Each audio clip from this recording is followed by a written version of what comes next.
السلام علیکم ورحمۃ اللہ وبرکاتہ۔ معزز حضرات اور عزیز نوجوان ساتھیوں، بڑی خوشی و مسرت محسوس ہوتی ہے آپ لوگوں کے چہرے دیکھ کر کہ اس طرح کے قابل نوجوانوں کے ہاتھ میں اس وقت دنیا کا مستقبل ہے، جن کے اندر سوچنے سمجھنے کی بھی بہت ہی گہری صلاحیتیں موجود ہیں، اور ساتھ ساتھ موجودہ دور کا جو ایجوکیشن ہے وہ بھی بہت ہی گہرا ایجوکیشن ہے اور بہت ہی گہری تعلیم ہے، جس میں سوچنے سمجھنے کی اور باتوں کو بہت گہرائی کے ساتھ جاننے کی پروفیشنل لیول کے اوپر کوشش کی جاتی ہے، جس کا ایک بہت بڑا سرمایہ میں سمجھتا ہوں کہ آپ حضرات ہیں۔ اور جس طرح دوسرے معاملات کے اندر آپ کا ذہن سوالات پیدا کرتا ہے کہ یہ کیا چیز ہے اور یہ کس مقصد کے لیے ہے اور اس کے کیا نتائج اور ریزلٹس آتے ہیں، ان تمام چیزوں کو سوچنے کا شاید میں سمجھتا ہوں کہ بہت زیادہ آپ حضرات کا مزاج ہے۔ تو اسی طرح جو سوسائٹی میں باتیں، جو سوسائٹی کے اندر جو پریکٹسز عام طور پر چلتی ہیں، ان پریکٹسز کو لے کر بھی بہت سارے سوالات ہمارے نوجوانوں کے ذہن میں ابھرتے ہیں، اور ساتھ ساتھ ان سوالات کا کوئی اطمینان بخش جواب نہ ملنے کی وجہ سے بہت سارا کنفیوژن بھی بہت مرتبہ دیکھا جاتا ہے۔ جیسے آپ ہی حضرات کی طرح کے کسی ایک نوجوان ساتھی نے حالیہ دنوں میں ایک سوال کیا تھا۔ انہوں نے کہا کہ رؤوف صاحب، بات دراصل یہ ہے کہ میرے ساتھ جو کمپنی میں کام کرنے والے ساتھی ہیں وہ ایک سوال کرتے ہیں کہ صاحب کیا بات ہے کہ جو مسلمان لوگ ہیں وہ رمضان کے مہینے کے اندر بہت زیادہ ہوٹلنگ اور بہت زیادہ شاپنگ، اس قسم کا ایک ماحول دیکھا جاتا ہے، اس کا کیا ریلیشن ہے رمضان کے مہینے سے یا روزے سے؟ تب میرے ذہن میں خیال آیا کہ روزے کا جو اصل مقصد قرآن نے بیان کیا ہے، اس کو اگر تھوڑا سا گہرائی کے ساتھ پروسیس کیا جائے، غور کیا جائے، تو معلوم ہوگا کہ یہ سارا جو سسٹم ہم نے ڈیولپ کیا ہے اس کو اپوز کرتا ہے قرآن، اس سوچ کو اپوز کرتا ہے، اس سسٹم کو اپوز کرتا ہے جس سسٹم کے اندر ہم لوگ سارے کے سارے گھرے ہوئے ہیں، یا جس سسٹم کو ہم لوگ پریکٹس کرتے ہیں، یعنی بہت زیادہ کھانے پینے کے ماحول کو بڑھاوا دینا، اور اسی طرح بہت زیادہ شاپنگ اور بہت زیادہ اس کے اندر اپنے آپ کو مشغول کرنا، یہ ساری چیزوں کو قرآن، بلکہ اسپیشلی روزے کا جو کانسیپٹ ہے، روزے کا جو مقصد اور روزے کا جو ایم بتایا گیا ہے قرآن کے اندر، وہ ایم کو بالکل اپوز کرنے والی اور اس کے اپوزٹ جانے والی یہ ساری ایکٹیویٹیز نظر آتی ہیں۔ اور دوسری بات یہ ہے کہ جہاں قرآن میں ماہ رمضان کے روزوں کی فرضیت کی بات آتی ہے، تو اس آیت کو آپ نے بارہا سنا ہوگا بہت سارے علماء اکرام سے کہ یا ایھا الذین آمنوا کتب علیکم الصیام کما کتب علی الذین من قبلکم لعلکم تتقون۔ اے وہ لوگوں جو ایمان لائے ہو یا جو گاڈ میں بلیو کرنے والے ہو یا گاڈ کی بتائی ہوئی سسٹم آف لائف کے اندر بلیو کرتے ہوں، ان کے لیے اللہ نے ماہ سیام کے یعنی رمضان مبارک کے مہینے میں روزوں کو فرض کیا ہے، اور اس کا ایم، اس کا مقصد اور اس کے آبجیکٹس یہ بتائے ہیں اللہ نے تاکہ تمہارے اندر تقوی پیدا ہو جائے۔ ایک عجیب و غریب میرے لیے ڈسکوری تھی، یا میرے لیے ایک عجیب تجربہ تھا ان دنوں میں، جب اس نوجوان نے یہ سوال کیا تو میں نے کچھ باتیں اس کے ساتھ کی، لیکن مسلسل اس سوال کو میرا مائنڈ ڈھونڈتا رہا کہ اس کا بہت ہی کوئی خوبصورت جواب جو خود میرے مائنڈ کو ملے۔ تب میں نے قرآن کو دیکھا تو پچھلی 2 رکوع کے اندر عجیب و غریب بات ہے کہ جہاں اللہ نے یہاں اس آیت کے اندر کہا کہ ہم نے ماہ سیام کے روزے یعنی فاسٹنگ کا سسٹم تمہارے لیے اس لیے مقرر کیا ہے تاکہ تمہارے اندر تقوی پیدا ہو جائے، لیکن جیسے ہی میں قرآن کی پچھلی 2 رکوع کی آیتوں کو دیکھنا شروع کیا تو مجھے بہت ہی عجیب و غریب لگا کہ پہلے یعنی 6ویں رکوع سے یوں سمجھیے کہ جہاں 5واں رکوع دوسرے پارے کا ختم ہوتا ہے اور 6واں رکوع شروع ہوتا ہے، اس کو آپ نے بھی تلاوت کیا ہوگا بار بار، بات شروع ہوتی ہے تو سب سے پہلے وہاں ڈیفینیشن دی گئی ہے کہ تقویٰ کہتے کسے ہیں، وہ کون سی چیز ہے جو انسان کے اندر اللہ پیدا کرنا چاہتے ہیں اس فاسٹنگ کے سسٹم سے. تو بتایا اللہ نے کہ تقویٰ ہے. اب اگر پیچھے آیتوں کے اندر جاتے ہیں آپ گزشتہ یعنی سابقہ کی 2 رکوع کے اندر، تو وہاں آپ دیکھتے ہوں گے تو آپ کو لگے گا وہاں کلیئر کٹ طور پر اللہ نے تقوی کا ڈیفینیشن کلیئر کیا، اور وہ بات شروع ہوتی ہے اس طرح کہ لیس البر ان تولوا وجوہکم قبل المشرق والمغرب، کہ اے وہ لوگوں جو ایمان لائے ہو، گویا کہ انہی سے ایڈریسنگ ہے خصوصیت کے ساتھ. اس میں اللہ نے کہا کہ نیکی یہ نہیں کہ تم اپنا چہرہ مشرق کی طرف کر لو یا مغرب کی طرف کر لو. اس کو میں نے ایسے سمجھا کہ جیسے ہم لوگ نماز پڑھتے ہیں تو کچھ اٹھ بیٹھ کر کے ہم لوگ سمجھتے ہیں کہ صاحب ہم نے نماز کو مکمل کر لیا، جبکہ اللہ نے نماز کا ایک مقصد بتایا ہے کہ تمہارے اندر وہ اطاعت و فرما برداری کا جذبہ پیدا ہو. اور اس میں اللہ نے فرمایا کہ وہ لوگ جو نماز کے اندر خشوع پیدا کرتے ہیں، یعنی جس فنکشن کی وجہ سے، جس ایکٹیویٹی یا جس عبادت کی وجہ سے ان کے دل میں جھکاؤ پیدا ہوتا ہو، اس صلاۃ کو اللہ نے صلاۃ قرار دیا. اور اس صلاۃ کا ایک مقصد بتایا اللہ نے کہ وہ لوگ جو اس طرح کی صلاۃ قائم کرتے ہیں کہ جس کی وجہ سے ان کے دل میں جھکاؤ پیدا ہو جاتا ہے، اور وہ لوگ جو صیام روزہ رکھتے ہیں تاکہ ان کے اندر تقوی کی صفت پیدا ہو جائے. اب اگر کوئی آدمی ان مقاصد کو چھوڑ کر صرف ظاہری فنکشن کے اوپر توجہ دینے لگ جائے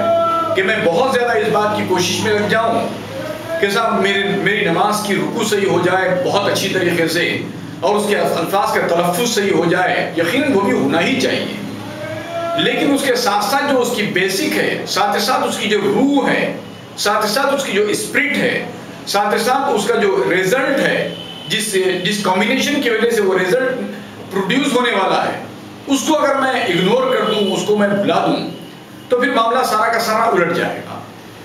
چنانچہ ہم لوگ نماز کے ظاہری اشکال پر تو کسی حد تک ہم لوگوں نے کوشش کی ہے، لیکن اس کا جو اصل جز ہے جس کو کہتے ہیں خشوع کا پیدا ہونا، اس کی طرف ہم نے توجہ نہیں کی.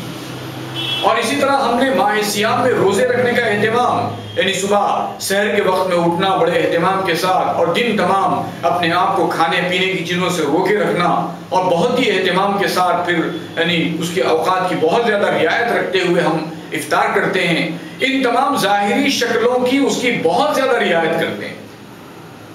لیکن جب اس کی اسپرٹ جو ہے کہ اس کے ذریعے سے تمہارے اندر تقویٰ پیدا ہو، اور اگر ہم ایسا نہیں کرتے تو قرآن شاید ایسے ہی ہمارے کریکٹر کی وجہ سے اللہ نے کہا کہ تمہارا مشرق و مغرب کی طرف منہ پھیر لینا نیکی نہیں ہے. یعنی جو اعمال، جو ایکٹیویٹیز، جو عبادات کے شعبے ہم نے تمہارے لیے بتائے ہیں، ان عبادات کے شعبوں کی ظاہری شکلوں کو مکمل کر کے تمہارا یہ سمجھ لینا کہ ہم نے اس چیز کو حاصل کر لیا ہے، اس سے کچھ ہونے والا نہیں، یہ نیکی نہیں. پھر نیکی کیا ہے تو اللہ نے اس میں ڈیٹیل کیا. اللہ نے فرمایا کہ لیس البر ان تولوا وجوہکم قبل المشرق والمغرب ولکن البر من آمن باللہ. نیکی یہ ہے کہ تم اللہ کی باتوں یعنی گاڈ کی باتوں میں ٹوٹل بلیو کرو،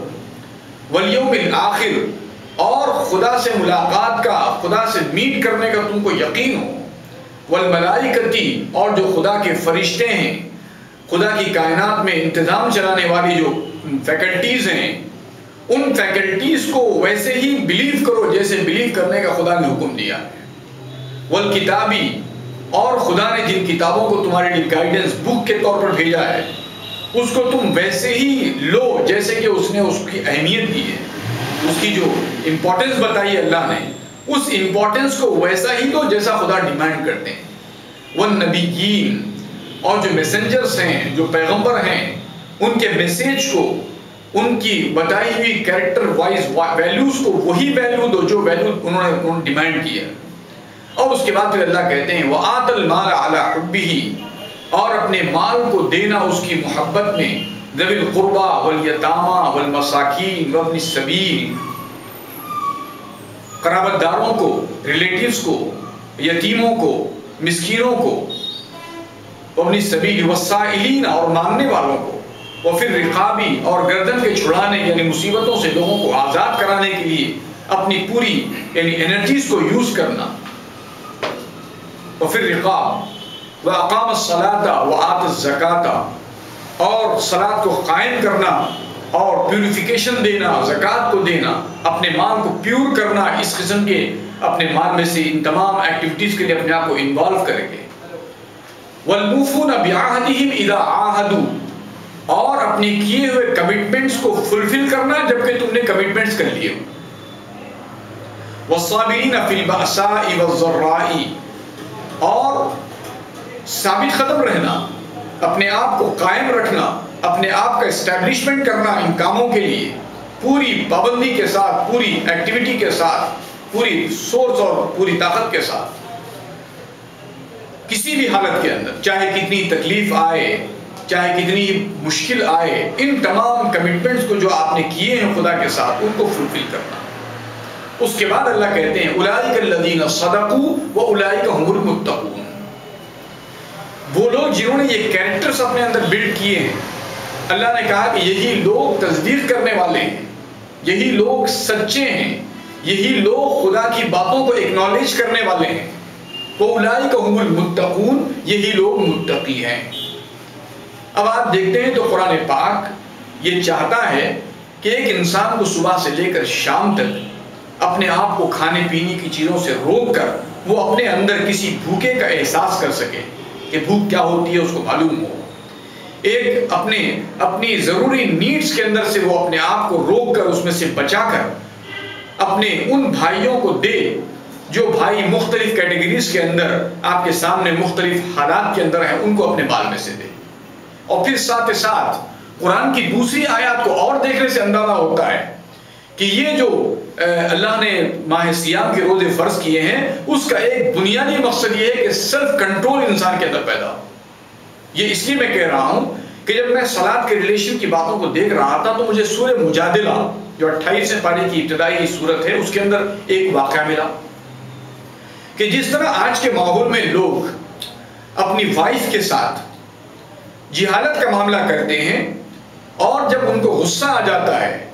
جب ان کی طبیعت کے خلاف کوئی بات پیش آتی ہے تو اس کے ساتھ ایسا بیہیو کرتے ہیں کہ جیسے کوئی انسانی نہ ہو، ایسا بیہیو کرتے ہیں جیسے کہ ان سے ان کا کوئی رشتہ ہی نہ ہو. ایسے بیہیو کے اندر کبھی کبھی ایسے الفاظ بول دیتے ہیں کہ تمہارا معاملہ تو 3 الفاظ کا معاملہ ہے،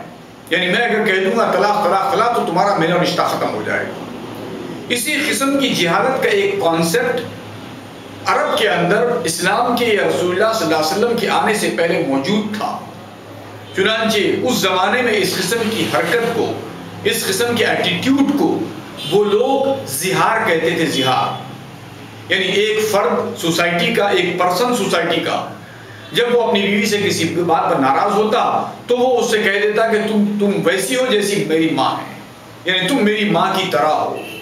اس قسم کی بات کا ایک آدمی کا جہالت سے اپنی زبان سے نکال دینا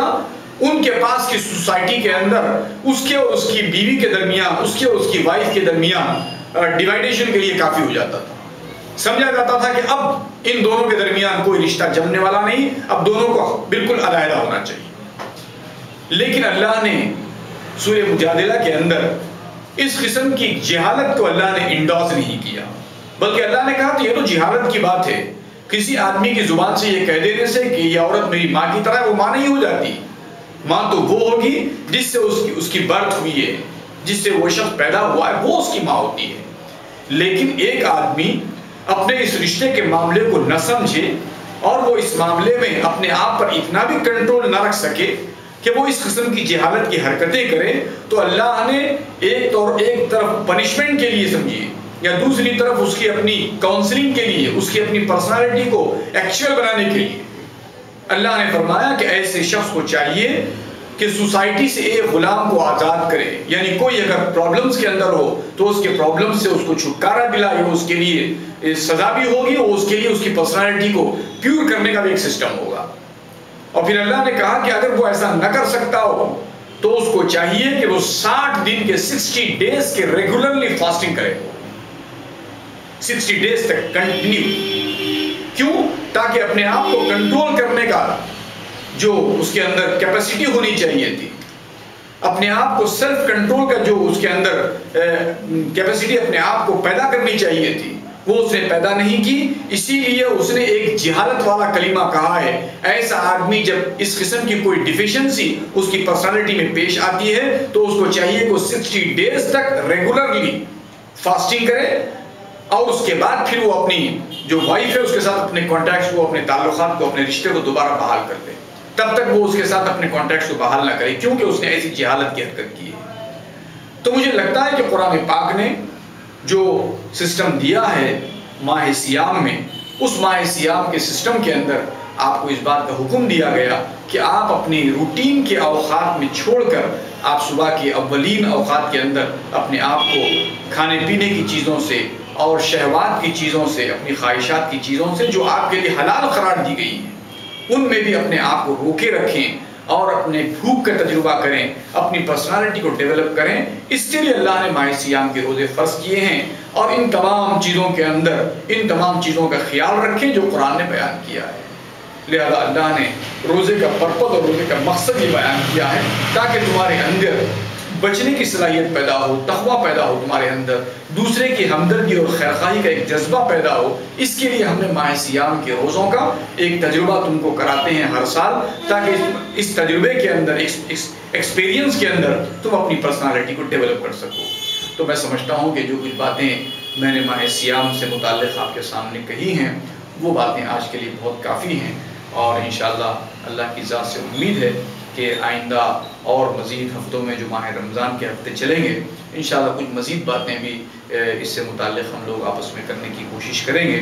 میں سمجھتا ہوں کہ آج کے لیے یہ باتیں بہت کافی ہیں۔ میں اپنے سامعین سے آج کے لیے اجازت چاہتا ہوں۔ سبحان اللہ و بحمدہ، سبحانک اللہم و بحمدک، نشہد ان لا الہ الا انت، نستغفرک و نتوب الیک۔ والسلام علیکم ورحمۃ اللہ وبرکاتہ۔